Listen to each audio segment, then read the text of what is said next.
Well, our big focus this morning, the US federal government says it's freezing more than $2.2 billion in grants and contracts to Harvard University, since the institution actually said it won't comply with the Trump administration's demands to limit activism on campus.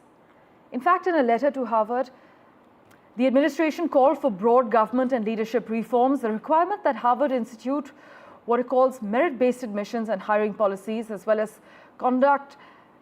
It said that as an audit of the student body, faculty and leadership on their views about diversity will actually be taken to the forefront. The demands, which are an update from an earlier letter, also call for a ban on face masks, which appear to target pro-Palestinian protesters. But regarding the latest escalation, let's go across for further clarity to my colleague Vishal, who joins us over the phone line at the moment. Well, Vishal, Donald Trump is now hammering Harvard and freezing funding.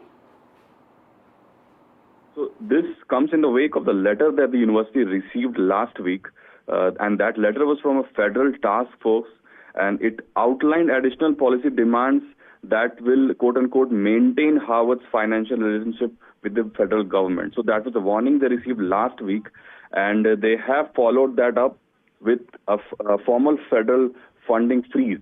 And that came in the wake of this statement that came from Harvard that said that they won't be compromising with their policies, and they've said that they are willing to continue with their quote-unquote independence and constitutional rights that they extend to students and staff. So they're not willing to back down on the promises that they've made to the students and staff. So this is a back and forth between both the parties, the federal government and Harvard. And similar warnings have been received by many universities in the U.S. who faced similar risk of having their funds frozen. So that will have to be seen in the near future. But for now, this big $2.2 billion funding freeze will hit Harvard for sure. And in addition to this, there's also a $60 million per year funding. So there are two different kinds of fundings that have been frozen.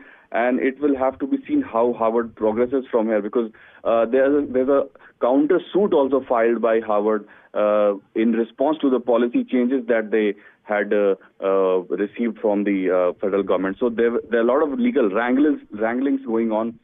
So it will be interesting to see how this case progresses. As always, Vishal, thanks so much for joining us with the latest.